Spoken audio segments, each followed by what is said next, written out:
जिन्नात का असर दूर करने के लिए, टू रिमूव द जिन्स, अगर किसी मकान में या किसी जगह या किसी इंसान को जिन्नात का असर हो तो आयतल कुर्सी मुकम्मल, सूरा फातिहा मुकम्मल और सूरह जिन की इब्तदाई 5 आयात पढ़कर कासनी के पानी पर दम कीजिए, मुतासरा शख्स को पिलाइए या उस जगह पर छिड़क दीजिए।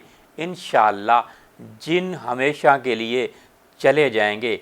If the jeans haunt a house or a person or there is doubt of it, then recite Surah Al-Fatiha, Ayat al-Kursi, the initial 5 verses of Surah Al-Jinn, blow on kasni water and sprinkle or through there or give it to him to drink. Inshallah the jinns will go away.